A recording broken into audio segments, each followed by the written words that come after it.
Good afternoon, ladies and gentlemen. Welcome back to the Wrestling Inc. Daily. It's me, your managing editor of WrestlingInc.com, Nick Hausman, joined here as I am every Wednesday to have a happy hump day to talk all the pro wrestling news of the past 24 hours. It's our good friend, comedian, and well-dressed gentleman, Brian Wohl. Brian, welcome to the Wrestling Inc. Daily. Hey, great to be here. So glad to be dressed up because I'm getting to visit the Magic Castle tonight.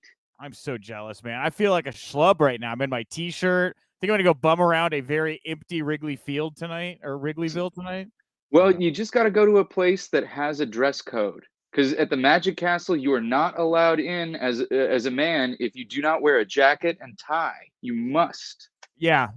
Where I'm going will not require a dress code tonight. But in the future, when I want to BWO it out, I want to go full Hollywood. I'm going to go put some nice clothes on and go to check out the old Chicago Magic Lounge here. We have a lounge. We don't have a castle. We just have a lounge. It's very casual. It's very Chicago. You know, I even got a little martini to gussy it up here today. I didn't know if you were going to have a cocktail or not. Like, I'm tempted to run and get a beer right now. Should I just take a moment and go get a beer right now and just like go for it? Go for it. I can talk to everybody. All right, give me 30 seconds. I'll be right back. Hey guys, I'm so glad that we're finally alone right now. I wanted you all to know how much I deeply love wrestling, and especially tag team wrestling. If there's tag team match, I will watch it. I miss having tag team matches in the main event. I think that's something we should really strive for as a community. Push for more tag team wrestling. Well, okay, yeah, hey, I agree. I agree wholeheartedly with everything BWO just said there. What a great monologue about tag team wrestling that was. Also, now I have an anti-hero from Revolution Brewery. Let's have an early. I usually do happy hour on Fridays, but last week you had a little finger of scotch, I believe, or bourbon left. I did. Yeah, I knew this was going to happen. So wherever you're at, if you are so moved, you want to have a cocktail with us, that's great. If you don't have a cocktail, that's fine too. Just enjoy the show. Let's talk some wrestling. So we're here, me and BWO. You could join us in the comment section wherever you're watching right now, YouTube, Twitch, Twitter, just like the only P-Funk. What's up, Wrestling Inc.? We have Samantha. Good evening, all. It is very dark out. Even here in Chicago, as it's only like 4 o'clock, it's getting very dark outside right now. Jump on in. We're going to have some fun talk today about professional wrestling.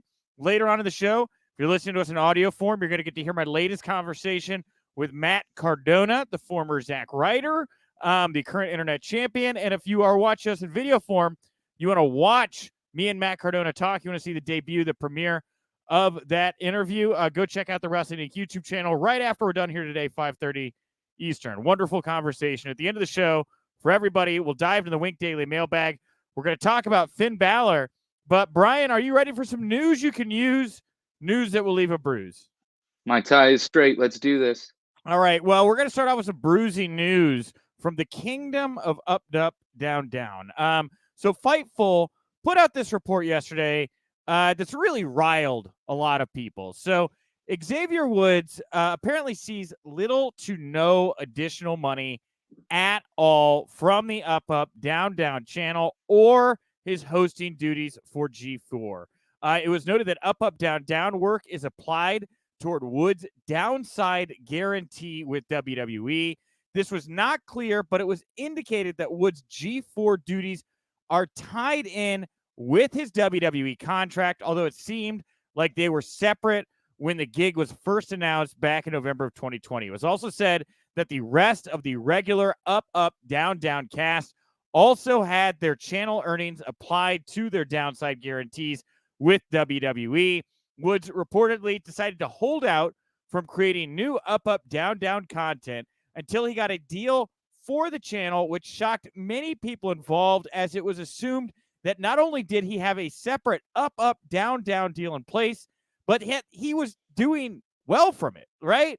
It was noted that those close to the situation believe Woods has not seen an extra dime from the channel he built up for WWE, which currently has 2.27 million subscribers. And regarding UpUpDownDown talent pausing content in solidarity with Woods, word is that the UpUpDownDown cast members all feel a sense of loyalty to Woods for putting them on the platform and pushing for them to have a presence on the brand. It was also said that virtually every source speaking on the situation is taking Woods' side.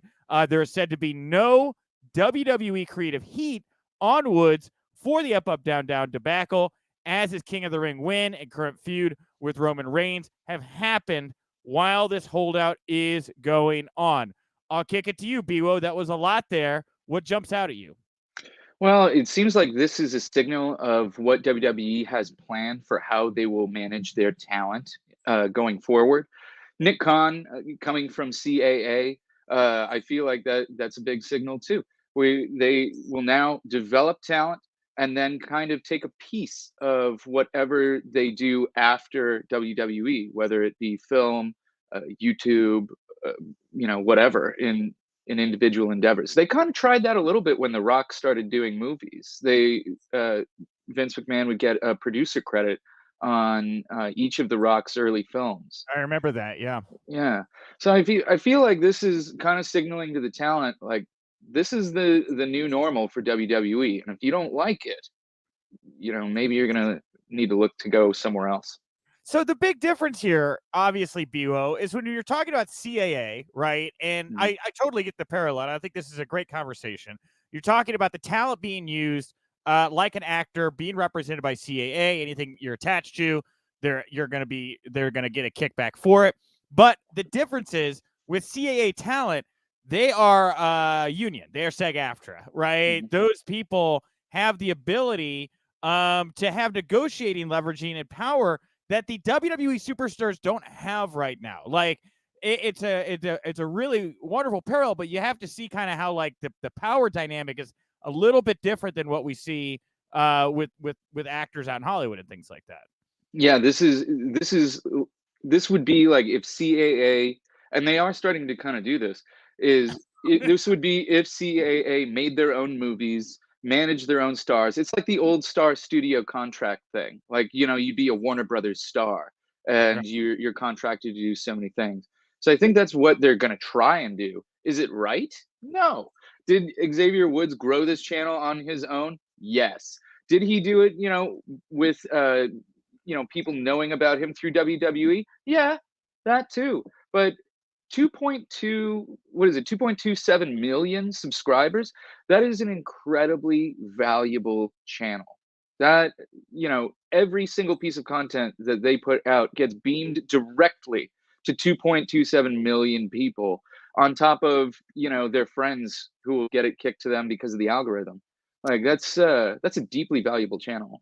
It's such a bummer that something that was like so pure and just like fun for Xavier Woods and all of his friends has become this stressor because of like money and business. Like if Vince McMahon has really come in and put a kibosh on the party, it's, I would think that you would want to find a middle ground where there would be some incentive for Xavier Woods to continue to grow and make money for that brand. That's kind of that's the carrot to the stick right there.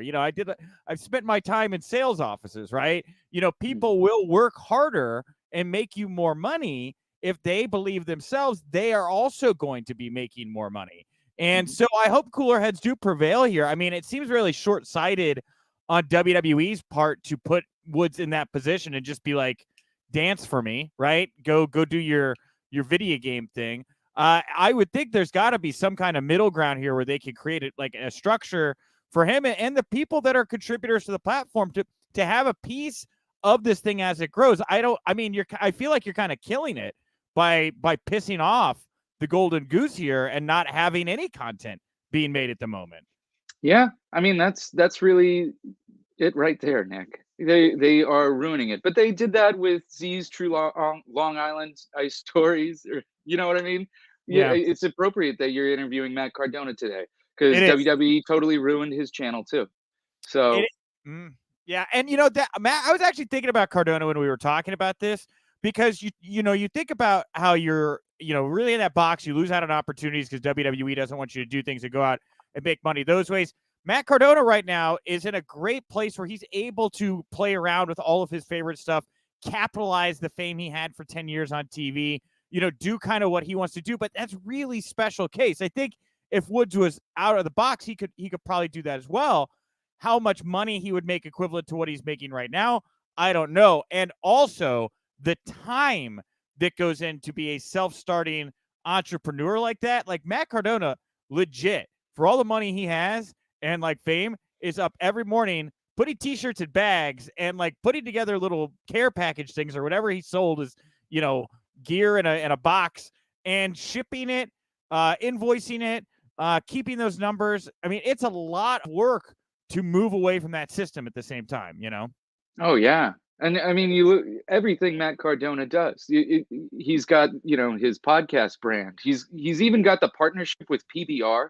Who is PBR tweeting about them? Matt Cardona does. Yeah, that's great. And I'm not, again, like PBR is not my beer of choice. But I have no idea. I have no idea how Matt Cardona can look like he does, jacked, and drink PBR, because I have like 2 PBRs and I gain 8 pounds. Like that stuff blows me up like a balloon. I'm not kidding. Gotta get the good stuff. Little Revolution Brewery right there. Where's my sponsor? Can you find them on Drizzly? You can in the Chicago area. In the Chicago area, maybe further. I don't know. All right. So, any other final thoughts on the Xavier Woods situation right now? I mean, if WWE doesn't start to budge towards Xavier Woods, I wouldn't be surprised to see him leave, because he has so much value as an individual, and it's clear that he has an audience that will follow him. Dude, it is kind of it's like the King thing kind of feels like a bribe, right? Like, hey, stick around. We're gonna bribe you with dreams, right? We're gonna give you things that you've always wanted to be able to do, and that'll be enough. I don't know. The politics of professional wrestling is a very interesting thing. That's the weird thing. When dreams come true, they usually rarely happen the way that you planned it. For what it's worth, Issa, the New York City Demon Diva from the Wrestling Inc. podcast, says PBR no one's beer of choice, and I agree with that. It's gross. It's a gross beer. I don't know. Hey man, if they want to sponsor me, I'll say whatever the hell they want. I drank a lot of it in college, but I didn't put on any weight. As soon as my metabolism stopped, I was like, this stuff, I may as well be eating straight peanut butter. I don't know. All right. So moving past King Xavier Woods, Ringside News reported that word from within WWE is that officials deemed Hit Row would be, quote, just fine without B-Fab. That's why she was let go. It was also noted that there's no heat on Hit Row, which now consists of Swerve, Top Dollar, and the Adonis. They are moving forward with the planned babyface push on the Blue brand. So just another note there. I think she brought a lot. I don't think this is, I get it, like, whatever, Backstage Insight into B-Fab's release or whatever. I think this is one source. I think there's far more to it other than just like, we could just take her out of that group. The group's the same thing. I think she brought a lot to that group, 100%. Yeah, she had a tremendous presence, a tremendous look, a great personality, and a great voice. What do you want? Yeah. She was green in the ring, but she would learn. And does everyone have to wrestle? Maybe she could just be. I don't know. I felt like she completed the package, and I hope the WWE is right and that everything goes awesome for Hit Row. But I have a good feeling that this hurts the act. It does. It kind of it's an early bump in the road they just don't need, right? Like you already, you were into it. You love Hit Row. You're excited for Hit Row, but now there's a little bit of you that feels a little weird about it. And I honestly wouldn't be shocked if we saw them add a different woman to Hit Row by the end of the year, and just tried to fill in that dynamic after putting out stories like this or something like that. Well. If it eventually leads to Hit Row being successful, I think that's great. But I don't see how they are better without B-Fab. I think she was great. I agree. All right. Well, talking about Backstage reports, we got another Backstage report here from PWInsider.com. WWE Talent Relations head John Laurinaitis, he ran Monday's Raw at the KFC Yum Center in Louisville, Kentucky. Perfect name for Louisville, Kentucky Stadium. So Vince McMahon was in attendance earlier in the day. He ran what was described as a, quote, capital letters, LONG, long production meeting earlier in the day. Then he left, wasn't actually there for the Raw broadcast. WWE Senior VP and Raw SmackDown Executive Director Bruce Pritchard also not in attendance for Monday's Raw. That's what left Laurinaitis to run the actual show. And there's no word on why McMahon left early or why Pritchard wasn't there. So at the moment, a lot more questions than answers. It is always weird when one or both of them is not at a Raw. I know that Laurinaitis is not exactly beloved. I don't think that was probably a great backstage environment. Any thoughts on this latest report here about Raw Creative? To me, it reads like much ado about nothing, but we'll see. I don't know. It seems like Laurinaitis has run Raw before, so it doesn't seem like a really monumental bit of news. Pritchard has been working so much. They're running SmackDown and Raw together. It's got to be exhausting for them. And Vince, I'm sure, on top of now taking on NXT, and then also this earnings report. He's got the movie coming out about him on Netflix. There's so many things to keep track of, and it all looks to me like WWE is positioning for a sale still. So I feel like there's a lot of balls in the air right now. And so Raw right before Survivor Series, it seems like it's not a priority. All right. Well, Brian, I want to thank you for joining me at Top Show Talk, all the news of the day. Matt Cardona, thank you very much for joining me again. That video interview is going to debut here in about 12 minutes over on the Wrestling Inc. YouTube channel. If you're watching us live, and if you're listening to us in audio form, you just heard it. So I'm sure you had a great time listening to it. But if you're listening to us in audio form and you want to catch us live, of course, 5 Eastern, Wrestling Inc. socials, YouTube, Twitch, all that great stuff. And of course, if you like the show in its entirety or in pieces, head over to the Wrestling Inc. Daily iTunes page. Nice reviews, 5-star ratings, appreciated. Help the thing grow. We're pushing for we want to be top 20 on the podcast charts for pro wrestling by the end of the year. That is attainable. That is a real thing we can do.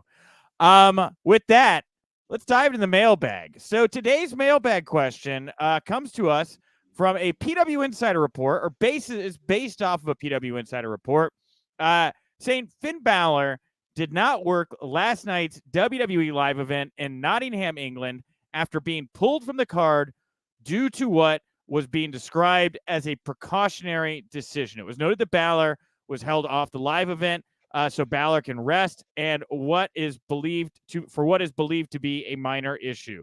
There's no word on the nature of the issue, but all we know right now, BWO, is that it looks like Finn Balor is out for at least some time, maybe longer. Any reaction to that news?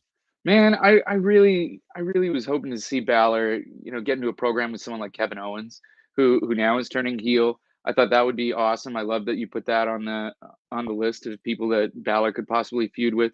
Seth Rollins is another one that I'd love to see him get back involved with. I love when Balor and Seth fight, and Big E's always out there, and it would be awesome to see what Big E and Finn Balor could put together. Yeah, and whatever it is, I mean, it's got to be something of note because they're in the UK where Balor, I mean, he's like Elvis over there. For him to not be, him and Walter, right? For him to not be a part of those shows, I know it means a lot for him. And, I was reading some comments from Drew McIntyre's on that tour earlier today where, he noted that this tour actually like reunited him with his actual family after 2 years of separation during the pandemic. Like there's so much going on with this UK tour. I mean, like if you really sit down, you want to go through all the interviews and stuff on the site, like there's a lot going on right now, I feel like, over in the UK for WWE. Oh, so much. It's hard for us to wrap our minds around because we're American and all we've ever really been concerned with is seeing people within the States. But somebody who's born outside of the United States and they have to stay here for work, they haven't been able to see their families. It's so hard to grasp for me. I've been able to come to Chicago at least once or twice.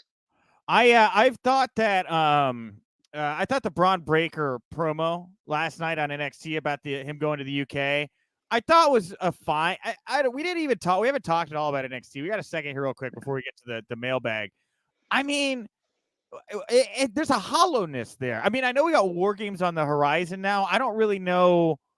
I mean, what do you do with War Games? Where do you think this is going right now, BWO? It seems like it's going to be the new stars versus the old guard. Fair. That's what the vibe that I'm getting. Uh, Hopefully, we get like Van Wagner turning on Kyle O'Reilly, I and think and Kyle then turns on Van. I would think oh Kyle. yeah, that'll work. Yeah, I think Kyle turns on Van. Van runs off Kyle O'Reilly, and Kyle O'Reilly winds up, alongside Bobby Fish and Adam Cole by February of 2022.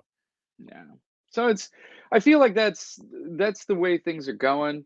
I don't know. Everything feels like on autopilot right now. That's at least with WWE. It feels like they are cruising, and we are coming up to AEW's biggest pay-per-view.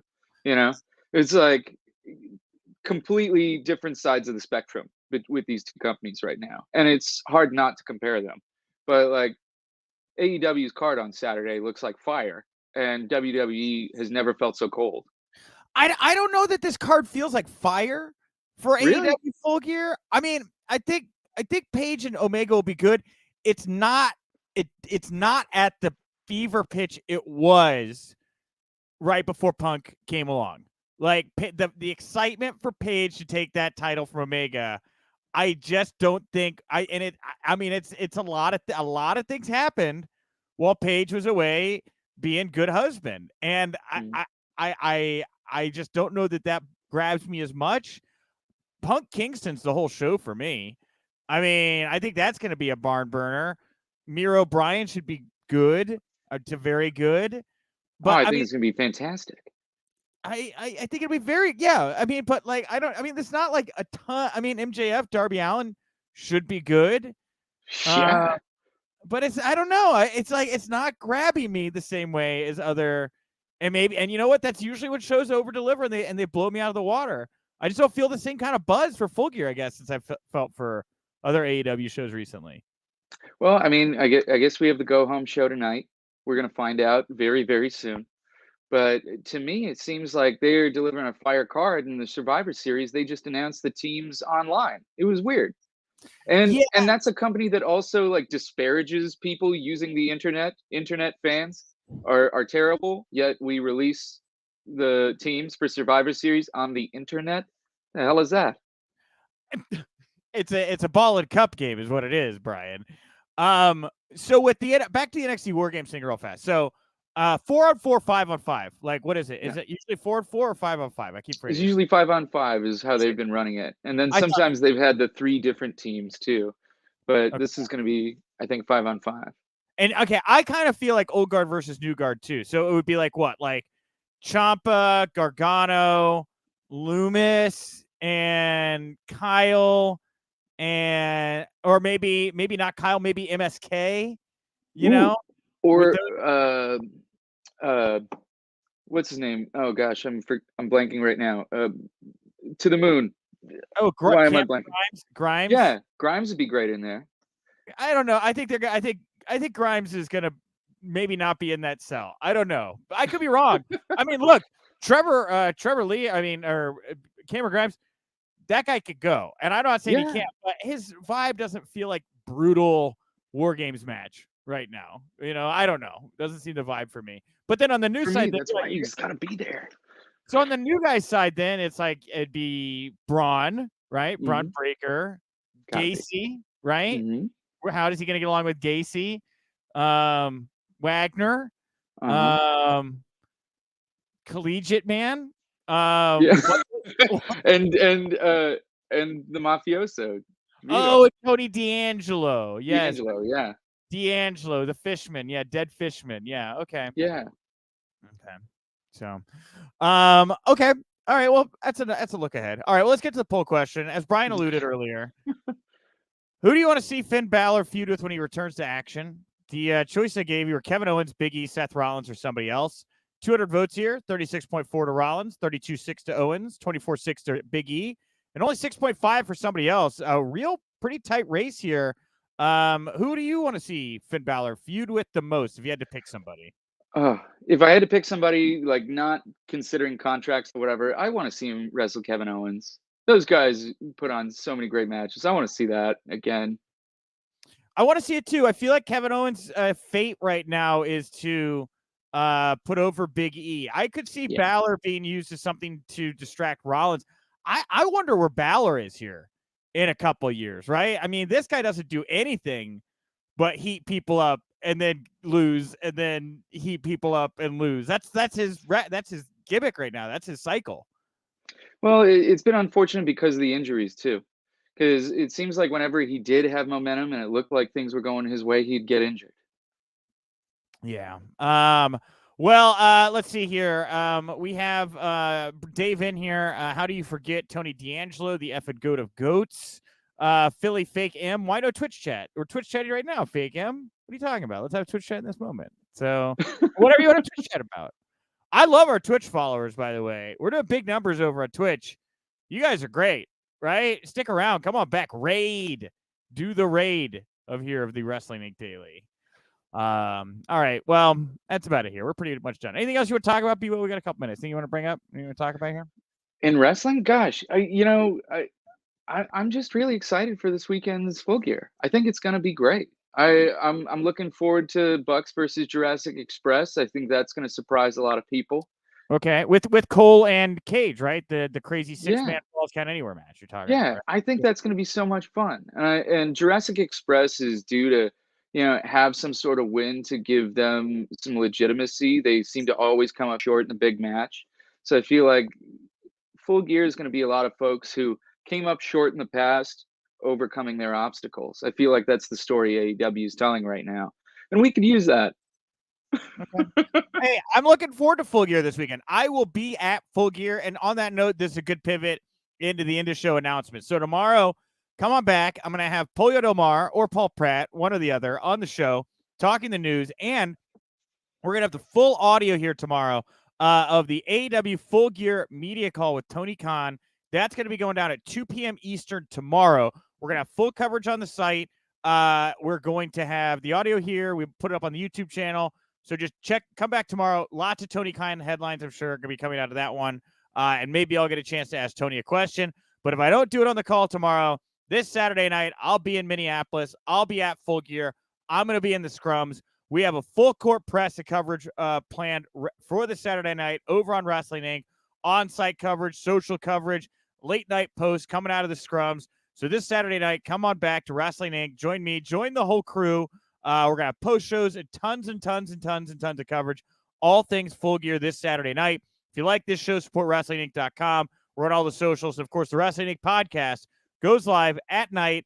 Different faces like Issa, and then they talk about the shows, and you can enjoy it and chat, super chat, and have a great time. And you can go subscribe to that over on your favorite podcast platform as well. So, Brian, anything you want to put over here before we wrap up the show today?